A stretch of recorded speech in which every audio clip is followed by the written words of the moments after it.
Bienvenidos, muchísimas gracias a todos los que estáis aquí. Sé que todos seguís muy de cerca la cultura, todos sois, si no novelistas, escritores, sois muy interesados, estáis muy interesados en la cultura. Sé que Juan Emilio, pues siempre que puede, apoya a todos los escritores de la localidad y de fuera de la localidad, de Algeciras, de Estepona.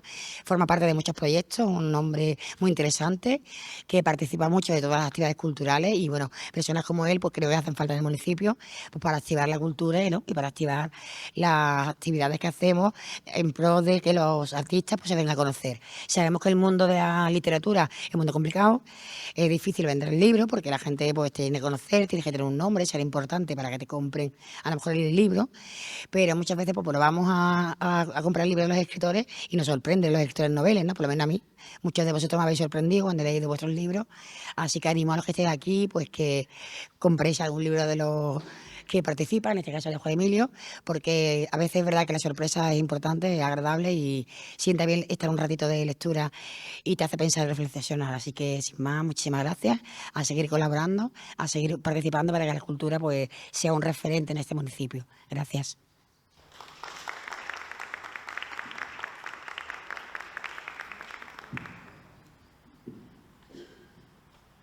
Buenas tardes a todos y todas. Encantado de estar otra vez presentando un libro de Juan Emilio.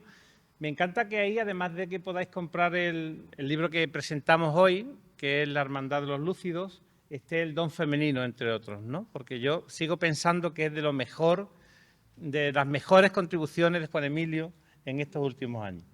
Él sabe que a mí el que más me gusta de él es La Noche de la Mandrágora, pero el Don Femenino no se queda atrás.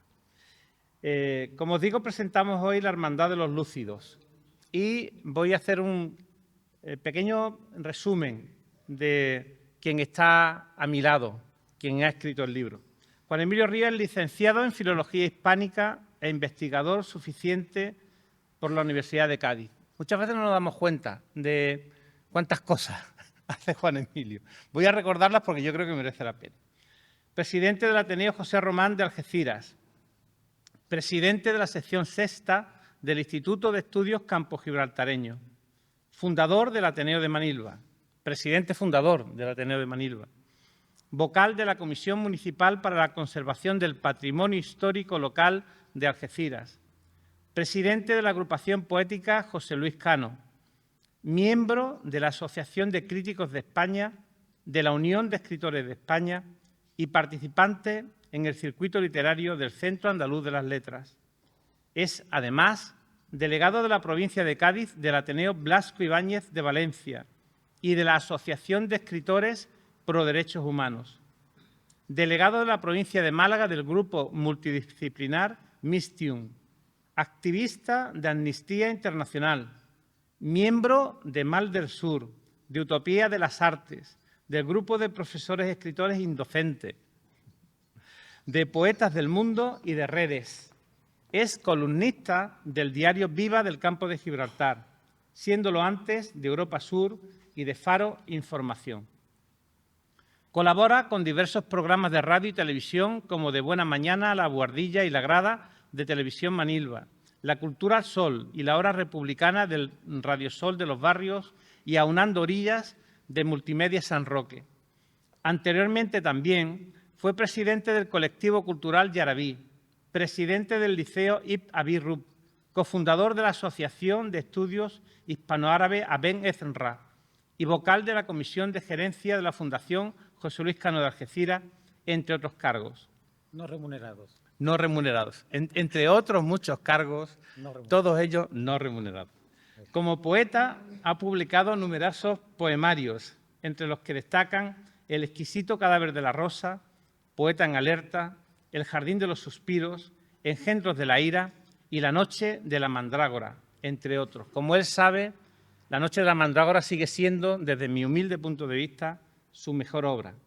Como narrador ha publicado un libro de relatos, El cementerio de los suicidas, y uno de artículos periodísticos, La última columna antes del precipicio. Como ensayista ha publicado haiku y El alcohol en la literatura, la historia y la publicidad. Ha dirigido las revistas Yarabí, Barataria y Entelequia. Ha creado diversas plataformas, el KIF, la de Yanira, el Iuncusset Ventus, el Espejo, la Giraluna y la Violeta. Entre sus muchas distinciones destaca haber sido finalista en 3 ocasiones al Premio Nacional de Poesía de Ciencia Ficción y Fantasía, más conocido como Premio Ignotus. A ver, tienes que ser del Atleti para llegar 3 veces a la final y quedar segundo. Eso no, ahí no hay vuelta de hoja. Y haber obtenido el Premio de Poesía Luz en 1999, el Premio de Iniciativas Culturales de la Universidad de Cádiz en 2000 y el Aljavive en 2012. En 2013 le fue concedido el Escudo de Oro de la Unión Nacional de Escritores de España por su obra literaria y su contribución a la difusión de la literatura hispano-marroquí. Y en 2014 fue galardonado con el Premio Cazaestigmas por la Federación Andaluza de Enfermos Mentales, FEAFES, por ser, y cito literalmente, el mejor embajador contra los estigmas que supone la enfermedad mental. Yo creo que con eso me quedo. Si Juan Emilio es algo, es un cazador de estigmas. Es una persona que escribe y escribe de forma comprometida. Cualquier cosa a la que os acerquéis de su obra, encontraréis en él siempre un posicionamiento por el más débil, por el maltratado, por el que se queda al margen, por el que no tiene lo suficiente, por el que necesita ayuda. Es la característica que impregna toda la obra de Juan Emilio. Y en parte, en algunos atisbos también, la novela que presentamos hoy. Bueno, pues hoy nos trae una obra nueva, otra obra nueva de las... ¿Cuántas, Juan Emilio? Ni sabemos ya cuántas. 4 libros en 2 meses publicados. Su primera novela en solitario, La Hermandad de los Lúcidos. Una novela muy recomendable que espero además que después de esta presentación sea la mejor invitación para que os acerquéis a ella. Vera Bordalás, una periodista, nos cuenta de una forma no lineal, desde la paradoja y el desasosiego que produce sentirse perseguida y amenazada, la existencia de una venerable y antiquísima hermandad, la Hermandad de los Lúcidos, que da nombre a la obra. Formada por seres humanos dotados de poderes extraordinarios, conseguidos a través del cultivo de sus propias mentes, abiertas al progreso y a la razón, y a través de la ayuda de un bebedizo cuya fórmula se descubre escondida entre los documentos del malogrado Miguel Servet. Como sabéis, Miguel Servet fue perseguido y ajusticiado, y en un rincón de su casa encuentran una fórmula con la que puedes hacer un bebedizo que te da o te dota de poderes extraordinarios. Pero de poderes extraordinarios a unas personas determinadas, que tendréis que descubrir leyendo el libro. A través de los miembros de esa hermandad, Alaric Mayarac, Banda, Abraham Mayarac y Katia Alaracaba, Amanda de Pablos y Charles Rivers, entre otros muchos, se proponen y en muchas ocasiones consiguen malograr o retrasar los avances de la humanidad, movidos por la venganza, por haber sufrido sus miembros desde sus orígenes la persecución y la muerte, por no haber sido comprendidos sus avances científicos y haberse confundido con brujería y malas artes, como reacción a la represión que sufren pues muchos alquimistas, muchos químicos, muchos físicos, muchos estudiosos confundidos con brujos o con brujas, y esa persecución atroz contra el conocimiento, contra la ciencia, contra el desarrollo de la mente humana, surge este grupo de personas que con sus poderes extraordinarios intentan malograr los avances de la humanidad para intentar hacer tabla rasa y empezar de cero. De forma que el desconocimiento llevó a la persecución y la muerte de muchas personas dotadas de la clarividencia suficiente para hacer avanzar a la humanidad. Parecería como que la humanidad no quería avanzar. En venganza, la Hermandad de los Lúcidos se propone llevar el caos y la desolación a una humanidad que no es capaz de reconocer la excelencia, ciega ante la excelencia. Consiguen, además, acabar con la resistencia interna cuando ésta se produce, como es el caso de Blanca Iris de Caravaggio, la denominada Daga Blanca, quien se separa del camino de los lúcidos e intenta frenar sus acciones contra la humanidad. La fuerza de los lúcidos es superior al resto de los mortales, porque se alimentan de la energía de los demás con el mero contacto físico, robando a sus víctimas la vitalidad, el aliento y hasta el latido. Y salvo que se atente contra sus vidas, permanecen cuasi inmortales, siempre y cuando puedan recobrar energías a través del contacto físico con otros. Esto me parece un hallazgo impresionante. ¿Cómo hila Juan Emilio como para que eso ocurra a través de la novela? Me parece un hallazgo impresionante. Seres extraordinarios que forman parte de una hermandad extraordinaria a su vez y que nos rodean ocultos, planeando atentados contra la normalidad establecida. Se trata de una novela que, siendo su primera novela en solitario, es muy de Juan Emilio Ríos, por el vocabulario que utiliza, por el uso de personajes dotados de poderes extraordinarios, mezclando realidad y ficción, por la centralidad de la idea frente a la extensión descriptiva. Es una prosa que, como la poesía, pretende trasladar la idea a través de muy pocas palabras. Lo importante es lo nuclear. Por la reivindicación de la justicia frente a la injusticia, por la persecución de lo establecido cuando lo establecido es muestra de decrepitud, por la urgencia en la explicación de lo nuclear y la repetición, a través de una especie de anarquía buscada de esa idea nuclear durante toda la novela. Parece como que ese giro que hace en la novela repitiendo de vez en cuando esa base que fortalece a esa hermandad antiquísima de los lúcidos, su forma de proceder y sus acciones, dando pasos hacia atrás en la historia y hacia adelante, es una forma redundante de volver a exponer lo nuclear. De forma que os invito a que degustéis esta nueva aportación de nuestro querido y bien amado Juan Emilio, porque cada página, a través de la forma en la que está escrita esta novela, nos hace sentir rodeados de unos términos y unas ideas que, aunque se trate de una novela de ficción, nos vuelve a meter dentro de su universo literario, universo que tanto conocemos por su poesía.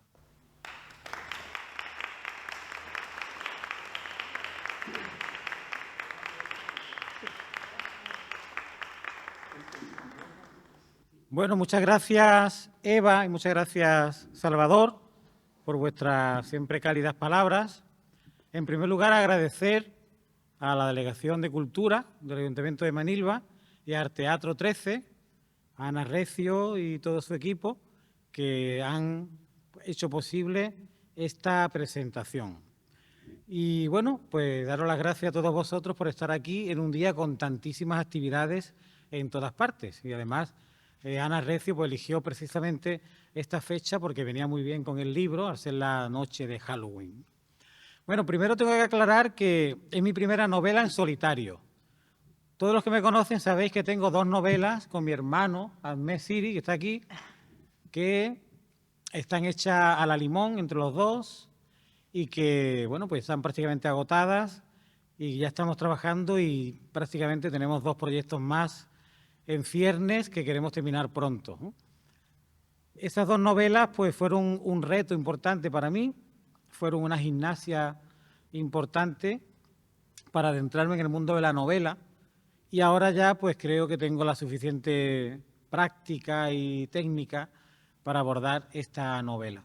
También tengo que decir que tengo muchísimos relatos largos de terror en la serie llamada Las huellas de, que son los libros que todos los años se presentan en el Festival de Cine Algeciras Fantástica y que organiza y dirige Ángel Gómez Rivero y, bueno, que son presentados en el Festival de Cine, que precisamente ahora mismo están presentando en Algeciras su libro Memoria. Dicho todo esto, voy a contar un poco cómo surge esta novela. Yo siempre digo que yo soy como las buenas amas de casa, nuestras madres, nuestras abuelas, que aprovechan todo lo que tienen en la cocina, no tiran nada. Yo con mi obra hago lo mismo, no tiro nada, no quemo nada, no emborrono nada, no tiro nada a la papelera, lo guardo todo. Me da así como rabia cuando escucho a alguien que pues, esa novela no la terminé y tiré 300 páginas a la hoguera. a la chimenea, como dice mi amigo Rogelio muchas veces, que me da ahí un yuyu increíble, ¿no? Yo aprovecho todos los materiales. Nunca sabes tú si un material te puede servir para algo. Y os pongo un ejemplo. Esta novela surge de la amputación de un relato que yo hice para La huella de Frankenstein. Hace unos años, el Festival de Cine sacó La huella de Frankenstein. El coordinador de esos libros, Ángel Gómez Rivero, que es un excelente novelista, un experto en cine mundial, saca el látigo y con todos nosotros y es muy, muy, muy detallista y nos corrige al 100% la obra siempre que tú estés de acuerdo. Entonces, a mí me mutiló una página entera del relato que hice sobre Frankenstein, ¿no?, que se llamaba en el libro de La huella de Frankenstein. ¿Y por qué fue esto? Porque él decía que había una página que hablaba de la Algeciras, de la conferencia de Algeciras de 1906, que eso me había extendido tanto que lastraba un poco la historia en sí, ¿no? Y bueno, pues entonces yo lo que hice fue que esa página, el relato tal como yo lo hice, lo guardé, puse relato original y luego salió pues el relato ya corregido y pues mirado por Ángel, perdón, hecho de la momia, no, de Frankenstein, no era de la momia, ¿no? Era el libro de la momia, de la momia. Bueno, pues esa página que se me quedó in albis, como se dice, que fue rechazada por el coordinador, a mí me gustaba mucho, porque yo me metía en las calles de la Algeciras de la conferencia de 1906, como sabéis, donde se reparten las grandes potencias, los territorios de África del Norte y demás, y en Algeciras se reúnen los máximos dirigentes de por entonces en un pueblo que prácticamente no estaba preparado para eso, un pueblo que se tuvo que hacer ciudad rápidamente por su zona geográfica tan importante, se eligió Algeciras, ¿no? Pues esa página en la que yo hablaba de que se tuvo que hacer un campo de golf para que los ingleses que venían, los periodistas y demás, jugaran al golf en esos días de la conferencia de Algeciras, que la semilla del fútbol en Algeciras también prende de esa presencia de los ingleses por allí, que incluso el ferrocarril también de Algeciras pues se tuvo que poner rápidamente en marcha, el puerto de Algeciras se tuvo que ampliar para dar cabida a toda la gente que venía. Todos esos preparativos que se quedaron fuera del relato este de la momia, yo quería meterlo en alguna parte. Y entonces, aprovechando que tenía que escribir un relato largo para un libro coral, pues comencé ahí, en la conferencia de Algeciras, no sé muy bien todavía dónde iba a llevar la cosa, pero esa página mutilada del relato de la momia la planté como el inicio del relato. Y entonces me inventé que una periodista, fotoperiodista, que venía a cubrir todo el reportaje de la conferencia, pues era trasladada a Algeciras, y entonces se me ocurrió aprovechar y vampirizar otro relato que yo tenía sobre la masonería en Algeciras y saqué de ahí toda la primera parte del primer capítulo, en la que había un ritual en un parque de Algeciras masónico, en la que había un gran ataúd en el centro de un parque y allí tenía que meterse a pasar la noche ese hombre que quería ser admitido a la logia masónica de Algeciras, porque según esa logia, para tú poder integrarte en esa logia, tenías que enterrar tu vida anterior y comenzar la vida nueva en ese ataúd. Pero claro, la periodista que se mete en ese berenjenal, que se ve sorprendida por ese ritual, que no sabe dónde esconderse y ve el ataúd allí, ¡pum!, pues se planta en el ataúd. Entonces este hombre que tiene que pasar la noche se encuentra agradablemente la sorpresa de que el ataúd está habitado, que ahí hay una chica. Y resulta que ya empecé yo a imaginar que este hombre no era un hombre normal, era un vampiro energético. Entonces, estaba al borde de su fuerza y esa noche totalmente tórrida que se establece entre esas dos personas que se conocen en ese momento, ella, pues prácticamente es una víctima, aunque luego pues también se enamora de este vampiro, pero en primer lugar ella es una víctima de la carencia de energía que tenía este hombre, que ve recargada su energía y se levanta de forma pletórica por la mañana, mientras que ella sale prácticamente con las mínimas fuerzas posibles, casi a rastras del parque, y tiene que volver al Hotel Cristina de Algeciras pues con la última fuerza ya que tenía, ¿no? Con fuerza de flaqueza, y entonces se da cuenta de que ella ha vivido una experiencia que va más allá de lo humano. Esa persona con la que ha pasado esa extraña noche no es humana. Se da cuenta de que ahí hay algo raro, ¿no? Y ahí empieza la historia. Entonces surge ahí la idea, aprovechando, ya digo, retazos de distintos relatos míos, y yo creo que, a pesar de que son retales, el primer capítulo es el mejor del libro, ¿no? Donde está la conferencia de Algeciras. Entonces, claro, yo cuando termino ese relato, solamente hice el relato primero de la conferencia de Algeciras, se publicó en un libro coral con 8 autores, que quedó muy bien, y luego a los 6 meses me volvieron a invitar a otro libro coral que se llamó La Flor de la Muerte, que mi amiga Sara lo tiene, Ignacio, que lo leyó y le gustó, y entonces digo yo, bueno, pues voy a continuar con esa aventura de ese vampiro energético que ha gustado, que he tenido buen feedback de los lectores, voy a hacer otro capítulo. Y entonces pues hice la continuación y me lo llevé retrotrayendo a las Cortes de Cádiz de 1812. Ahí planté, pero no a esos personajes de Algeciras, sino a los padres de él, claro, porque no podían ser los mismos. Estábamos en 1906, nos vamos para atrás casi un siglo, a 1812, no podían ser los mismos personajes. Entonces me inventé que eran los padres de este vampiro energético, que también eran vampiros energéticos, en las Cortes de Cádiz de 1812. Y quedó muy bien también el relato, gustó el libro, y en ese interín, que yo lo iba a dejar ahí, pues resulta que gano un premio de microrrelatos que organiza esta editorial, Diversidad Literaria, un microrrelato de 5 líneas, y el premio era, además de un lote de libros, de una estatuilla, de todas estas cosas, un contrato editorial para publicar un libro en solitario con ellos, de forma, pues, con todos los, podemos decir, con toda la atención de la editorial para España e Hispanoamérica. Y entonces me daban a elegir un poemario, un libro de relatos o una novela.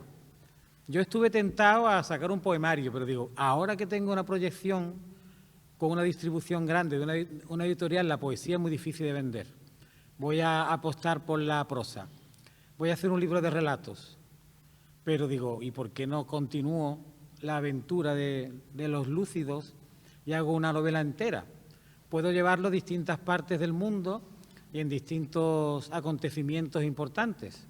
Entonces, pues, me invento la trama de que esta hermandad existía desde hacía unos cuantos siglos, que eran las personas más brillantes de cada lugar del mundo, que muchos de ellos mueren en la hoguera, como Miguel Servet. Miguel Servet fue el que se dio cuenta de todo el proceso de la circulación de la sangre, ¿no?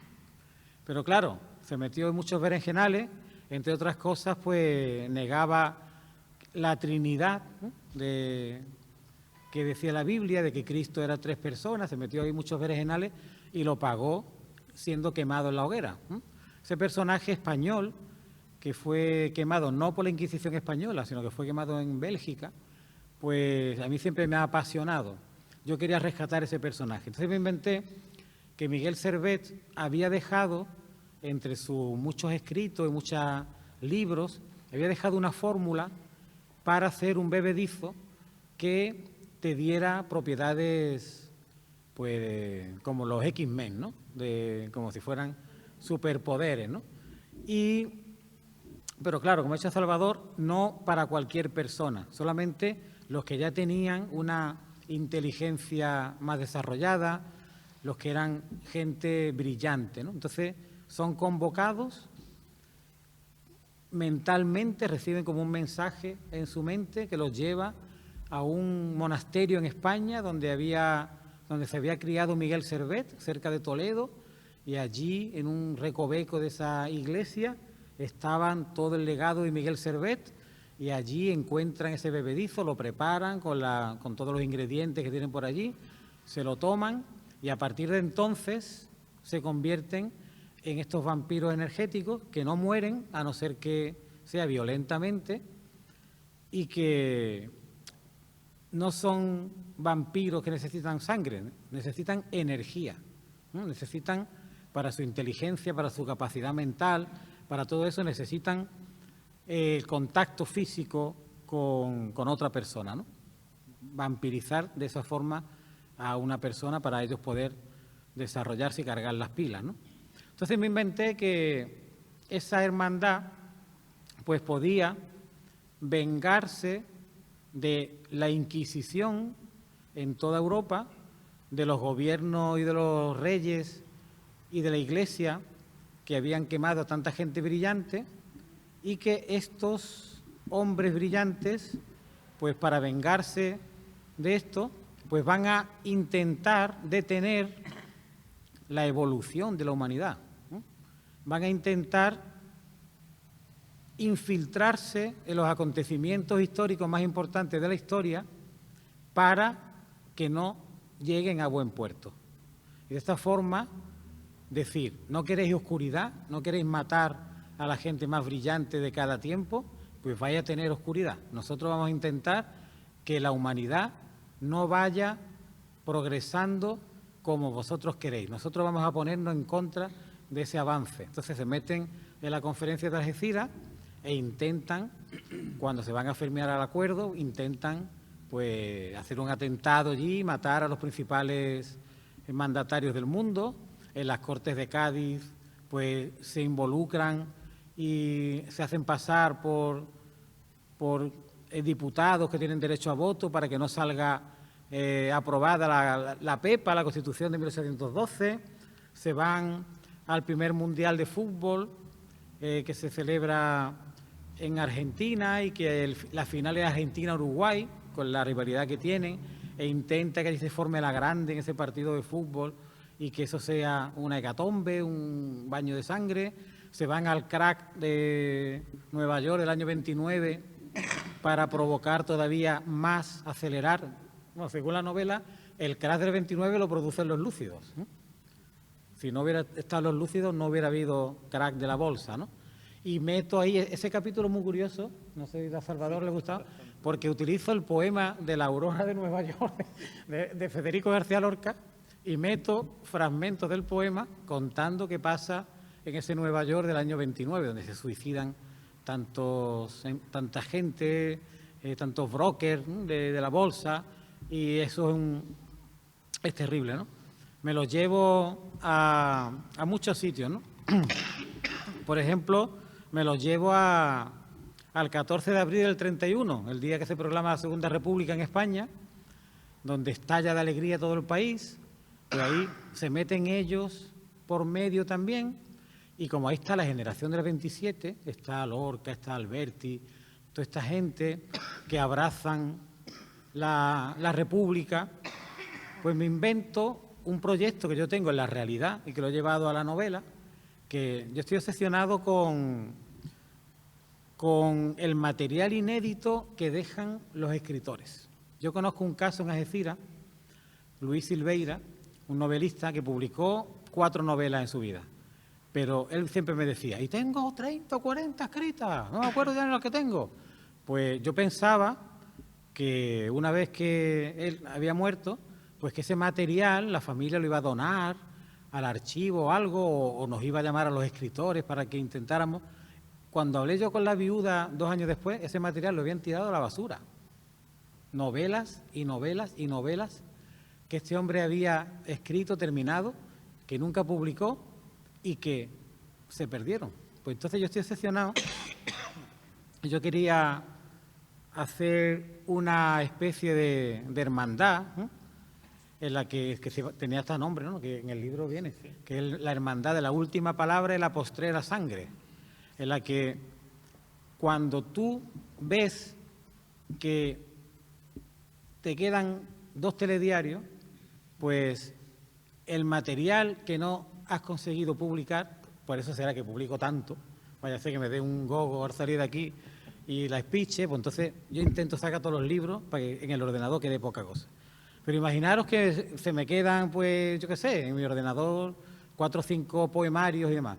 Pues que hayamos hecho un acuerdo entre una serie de escritores, de manera que esos escritores firmantes de ese acuerdo velen porque esas obras inéditas de los autores que han fallecido salgan a la luz, luchen por ellas, ¿no? Yo tengo un caso muy sangrante, que es una espina que tengo clavada en mi corazón, y Carmen lo sabe, que también ella la tiene. Yo tengo un caso, una amiga, Ana María. Esta mujer tenía un libro terminado, ¿eh? Perfectamente preparado ya para llevarlo a imprenta al día siguiente, ¿eh? Aprendiendo a hacer luz, que el título se las trae. Bueno, pues esta mujer se tiene que someter a una pequeña operación que no tiene mucha importancia. Me llama. Vamos tomando un café, Juan Emilio, te tengo que decir una cosa importante. Venga. Y me dice, Juan Emilio, me coge la mano, me acuerdo, así, me dice, si a mí me pasa algo y no puedo publicarla yo, por favor, que se publique ese libro. Pero claro, no me lo dejó por escrito, solamente fue oral. La maldita casualidad hace que esa mujer se muera en la operación, una operación que era una operación sin mucha importancia. Y esa mujer se muere. Y entonces yo, después de pasado el duelo, me acuerdo de su promesa y digo, venga, vamos a hablar con el marido, vamos a hablar con los hijos y vamos a publicar la novela de esta mujer, el poemario de esta mujer. Y me encuentro totalmente sorprendido de que el marido y los hijos se niegan en rotundo a sacar la obra de esa mujer, diciendo que el dolor es tan grande que no pueden. Digo, bueno, pues yo me encargo, ustedes no tienen que poner ni un duro, yo me encargo de pasar al ordenador de todo. No queremos. Entonces yo hablo con un abogado y le pregunto, bueno, pero yo puedo hacerlo si ella me lo ha dicho. ¿Te ha dejado algo firmado? No, pues no puedes hacerlo. Si la familia se niega, no puedes hacerlo. Yo tenía una copia de ese poemario y me vi la imposibilidad de poder cumplir la promesa que yo le hice a esa mujer. Me vengué de la familia. ¿Cómo? Pues leyéndolos en la radio, los poemas. De alguna forma, la mayoría de los poemas salieron editados en la radio, pero ese libro que yo tengo en casa, pasado a ordenador y todo ya, en papel, se fue al limbo. Y han pasado los años y la familia sigue negándose en el rotundo. Entonces, esa obsesión que yo tengo de que ese material que dejamos, pues haya un grupo de gente, que nos asociemos para sacarlo algún día, que luchemos por la obra inédita de esos grandes poetas. También tengo el caso de un amigo, Carlos Guerrero, que por cierto no ha podido venir porque no había rampa para subir, porque él tiene una silla de ruedas. Sí. Y me preguntó, ¿tenéis rampa para subir? Y Carmen se dio cuenta de que no, total, que ese amigo Carlos, pues también me dice que conoce a mucha gente que ha dejado libros inéditos y que la familia no se preocupa por sacarlo. Entonces eso me obsesiona. Pues volviendo a los lúcidos resulta que se enteran de que la generación del 27, los Lorca, Alberti, Damaso Alonso, Alexandre, etcétera, hacen esa hermandad, ¿no? Y van dejando en la imprenta que tenían en Málaga 2 miembros de la generación del 27, Manuel Artola Aguirre y Emilio Prados, donde sacaron la imprenta Sur, se llamaba, la revista Litoral, pues allí los van acumulando esos materiales por si se mueren, que sepa que están ahí y los demás van a luchar porque sacan adelante. Y los lúcidos roban todas esas obras, se las llevan y le ponen en un jaque al gobierno de la República diciendo que si quieren que se publiquen los libros inéditos de Lorca, Alberti, Alexandre, etcétera, que pues tienen que liberar a una de sus compañeras que había sido detenida y además le ponen una serie de requisitos, ¿no? Una serie de requisitos. Y como no se cumplen, pues se van de España, se llevan esas obras y se pierden. Yo me invento libros y cosas que había escrito Alberti y Lorca y esos libros se pierden por culpa de los lúcidos. Entonces esa es la dinámica de la novela. Los lúcidos están para fastidiar a la humanidad, para meterse en los acontecimientos de la historia e intentar evitar que salgan adelante. Incluso se van en el Apolo 11 a la Luna, en el año 69, se van a la Luna y allí incluso pues dejan el ADN por allí para que algún día pues también los lúcidos puedan, si hay una civilización que ha colonizado la Luna y Marte y demás, pues también esa sangre vampírica, esa raza vampírica no se pierda, ¿no? Una paranoia muy grande, pero bueno, yo creo que se mezcla la historia con la ficción de forma interesante. Quizás mi amigo Salvador, que analiza mucho mis novelas, y Carmen también me lo han dicho, quizás sea pues demasiada información la que meto ahí. Salvador me dice que es para un público que tenga bastante cultura y que le guste la historia, que no es una lectura fácil para un bestseller ni para las novelas que se leen hoy en día, sino que está con muchos datos, con una literatura muy poética. Es mi estilo, ¿no? Yo no creo que sepa escribir de otra manera y no se hace novelas comerciales, se hace novelas de esta forma, ¿no? Es la única forma que sé. Lo mismo me pasó con los libros de Ahmed, ¿no? Tanto Abdul, el moro asturiano, como El regreso de la golondrina son novelas muy poéticas, muy trabajadas en ese sentido, y no me va a narrar sin intentar pues meter poesía, meter información, y creo que se ha fundido muy bien lo que es la historia con la fantasía. Y bueno, pues con el apoyo de este editorial, pues creo que va a tener pues una difusión más grande. Los libros se pueden comprar por Amazon, por todas las plataformas, por la Casa del Libro, por la propia web de la editorial.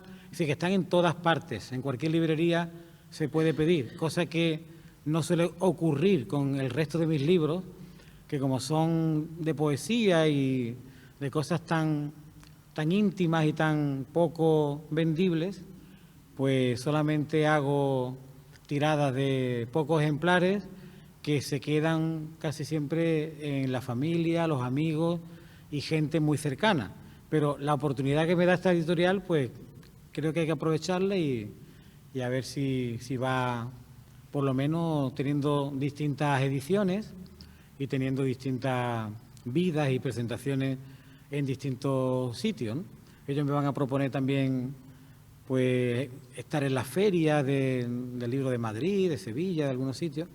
Y bueno, por lo menos que tenga una dimensión más grande que el resto de mis libros y que pueda tener una vida más allá del campo de Gibraltar, la Costa del Sol y Andalucía, y a ver si puede tener vida propia, ¿no? Y bueno, eso es lo que os puedo contar de esta novela. Si tenéis alguna curiosidad, alguna duda que preguntarme, pues os respondo. Y si no, pues agradeceros vuestra presencia y que os guste la lectura. Yo creo que he abierto ahí un melón que se puede aprovechar, que da para llevar a los lúcidos a otras partes del mundo y otros periodos históricos, que hay infinidad de cosas donde se pueden meter y que esos vampiros energéticos pues pueden tener más vida además de este libro. Y ahora, para reciclarme un poco, pues estoy escribiendo un relato de vampiros del mordisco en la yugular, eso sí. De verdad. De los vampiros de verdad, que me están apasionando también. Pero creo que los lúcidos pueden tener más ediciones y si la cosa funciona, pues puede ser la primera de una trilogía o de una tetralogía, a ver si hay suerte. Pues nada, muchas gracias y espero que os guste, ya me comentaréis si lo leéis, qué os parece. ¿Vale? Y ahora Ana.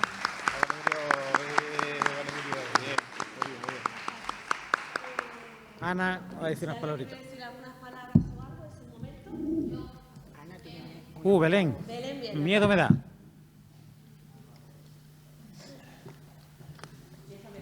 Venga.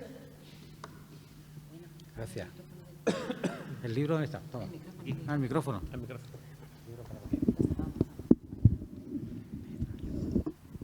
Bueno, hola a todos. Yo creo que se me escucha bien con este, ¿verdad? La voz se me escucha bien, ¿verdad?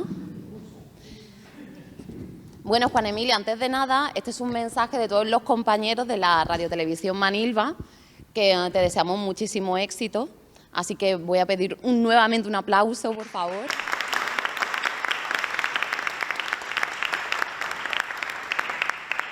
Son más de 70 las obras, ¿no?, que llevas aproximadamente. Me siento compañero casi vuestro, que llevo 8 años ya, días de vivencia, todas las mañanas, el lunes y viernes, a las 8 de la mañana. Y cineadictos. Es que yo tengo que nombrar cineadictos también para dar publicidad. Sí que llevan mucho tiempo, como decíamos, Juan Emilio. Como bien has apuntado, ya eres de la familia, así que enhorabuena de parte de todos los compañeros y cuando quieras, pues nada, te invitas a un ágape y nosotros encantados, así que gracias. También quería decir que hay alguien muy especial que conocéis todos, que es Teresa Floro. Hoy por fuerza mayor no ha podido acompañarnos, pero me ha encargado, es solo un folio, no que nadie se asuste, me ha encargado que diga unas palabras. Dice así: Juan Emilio, estoy muy orgullosa de ti. Tienes un lugar merecido como autor de calidad literaria en el panorama nacional por tu constancia y por la profundidad de tus novelas y relatos, así como por tu fuerza en la poesía. Además, aquí hay varios miembros del grupo poético de Estepona. Tere no olvida tampoco cómo nacía el grupo poético y quería felicitarte también. Son 3 años y medio, ¿no?, si no me equivoco, los que lleváis. Emocionado, ¿no? Te dejo sin palabras. Pues son 3 años y medio que lleváis y, bueno, con una misión muy clara. Todos, insisto, los que pertenecéis a ese grupo lo sabéis, que justamente es la de difundir la literatura por las calles, por las plazas y por los pueblos. Y eso se ve, también funciona. Así que enhorabuena también por ahí. Así que, de parte de Tere, gracias, Juan Emilio, por tanto, que tu legado inspire a muchas personas a alimentar su mente, su corazón y su alma de una cultura de calidad. Gracias.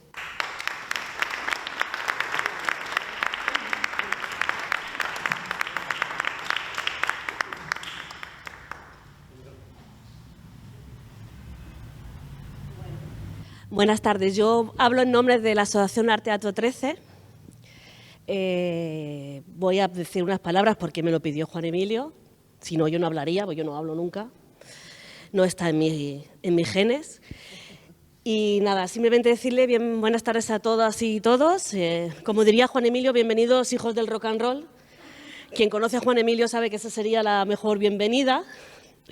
Agradecer a Salvador Zotano que haya presentado el libro de Juan Emilio, que colabore con nosotros, porque hoy ha formado parte de la asociación también. Por supuesto, a Eva Galindo, a la concejala, que nos ha ayudado, nos ha abierto las puertas y esperemos que me las siga abriendo mucho. Bueno, la verdad es que no voy a descubrir muchas cosas de Juan Emilio Ríos, la verdad. Tan solo con un clic de ratón se meten ustedes en internet y aparecen todas las cosas de Juan Emilio Ríos, escritor. Cuando me pidió Juan Emilio que dijera unas palabras en la presentación, pensé en componer un hermoso verso al estilo de los cantares del Miocí, pero entendí que ante tan ilustre público el ridículo sería espantoso. Así que me dije, mira, Ana, lo tuyo la verborrea, tú habla, así que les pido disculpas de antemano si me enrollo mucho. Bueno, yo me imagino que Juan Emilio ahora mismo, por deformación profesional, estará pensando en las palabras que estoy diciendo, las está analizando y puede ser que luego me diga, no se dice así, pero yo aceptaré su crítica constructiva. Nada, decirles que Juan Emilio forma parte de nuestro paisaje urbano, Es un señor serio con libros bajo el brazo o en bolsas de plástico de distintos colores, verdes, amarillas, que camina como si las palabras le pesaran. Lo ves de acera en acera por Sabinilla, por Manilva, y piensas, qué señor tan serio y tan antipático. ¿Saben ustedes que yo me he pasado años saludando a Juan Emilio por la calle y él me ignoraba? Me ignoraba. Yo le decía a mi marido, pero qué tío más estúpido. Es que no sé qué se cree, pero no. No se cree nada, aunque debería creérselo todo. En el mundo de cambios de chaqueta, que aquí vivimos muchos, puedo decirles que Juan Emilio sigue con la misma chaqueta y con una rosa prendida en el ojal. No ha sido Juan Emilio prolífero en premios económicos. Les puedo decir que la suerte del amor no la comparte con el dinero. Me cuentan que por fin iban a darle un premio monetario, pero qué casualidad que ese año no le dotaron de dotación económica. Eso sí, le regalaron una buena botella de aceite. Tú no te preocupes que yo te he traído a ti una botellita de vino de Manilva. Tú no te preocupes. Pocos adjetivos calificativos se han usado para describir a Juan Emilio. Hombre que ama la cultura, la belleza, inteligente, culto. Según la vecina de su madre, un poquito raro. Solidario. Él siempre va con los perdedores, ¿eh? Les explico. Tan solidario que se hizo del Atlético de Madrid por solidaridad. O sea, que vamos, es que eso ya es lo más de lo más. Un hombre feliz un domingo por la noche que pierda el Madrid y gane la Algeciras. Un bibliófilo, un bibliomaniático, que lo he buscado en el diccionario y todo, porque no sabía que existía. Pero sobre todo en lo que todo el mundo ha respondido, que es un hombre bueno. Y creo que eso gana cualquier premio monetario, bueno, salvo un planeta. Te dieron el planeta, puedes convertirte en malo. Yo personalmente le tengo que agradecer a mí, personalmente, pero con todo mi cariño, agradecer que mi marido aprobara el acceso a la universidad y que mi hijo aprobara la lengua de bachillerato y selectividad. Así que imaginen lo simpático que me cae ahora.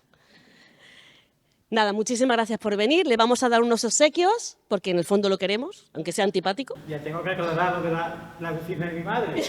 Claro.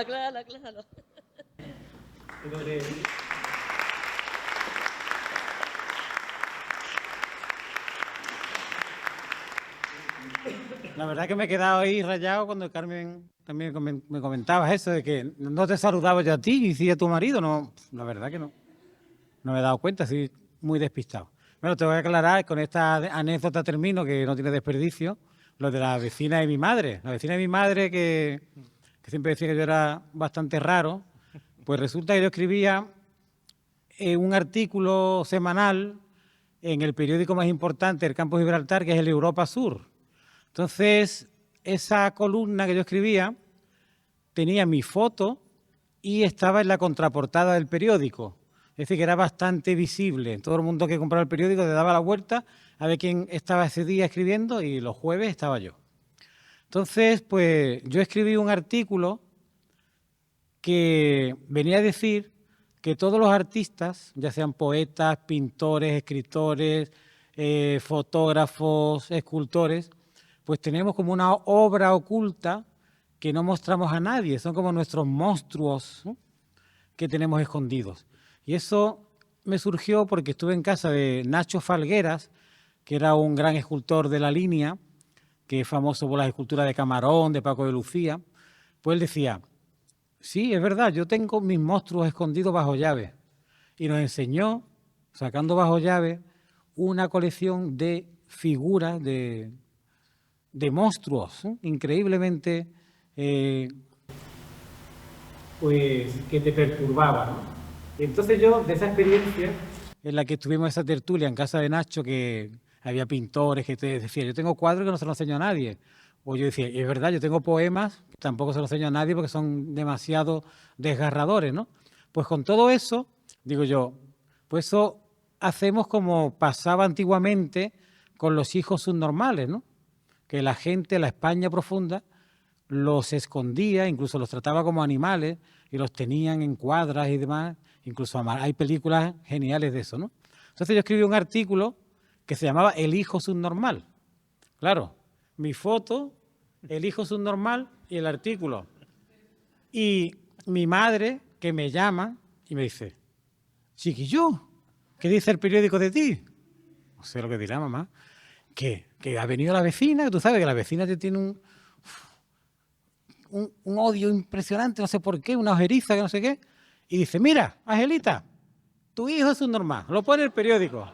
Míralo, lo pone con todas las palabras. La foto de tu hijo, el nombre, el hijo es un normal. Así que yo sabía que tu hijo rarito era. Entonces le tuve que explicar yo a mi madre que eso lo había escrito yo, que no me ponía nadie de subnormal, sino que eso era una columna que había escrito yo. Pues mi madre todavía no se ha enterado mucho de la película. Pues eso era lo de la vecina de mi madre, ¿no? Que tiene... Y bueno, pues nada, agradecer a Arte Teatro 13, que yo me asocié cuando vi pues la gran variedad de actos tan impresionantes que hacen, de teatro, de cine, de literatura, mercadillo, feria del libro, y creo que es un lujo para Manilva tener Arte Teatro 13, y creo que también, pues claro, junto con el Ateneo de Manilva, que yo fundé hace ya muchísimo tiempo, son dos asociaciones que pueden dar mucha cancha, y si además pues estamos coordinados con Eva al frente de la Delegación de Cultura, pues podemos hacer muchas cosas interesantes.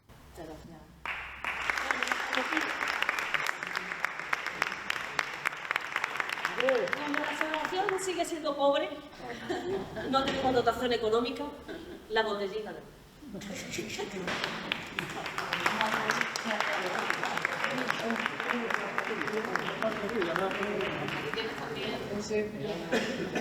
Ese regalo le va a gustar mucho a Carlos. ¿Para qué no voy a Carlos? Como yo te dejo una bolsa de plástico por la calle, se va a subir.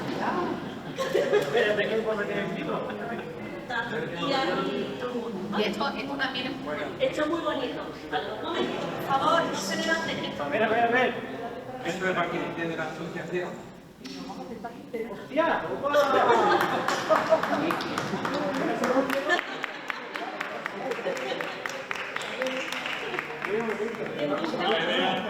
promoción que ejecutar Una caricatura alucinante que toda la idea de voy a marcar y vamos a hablar con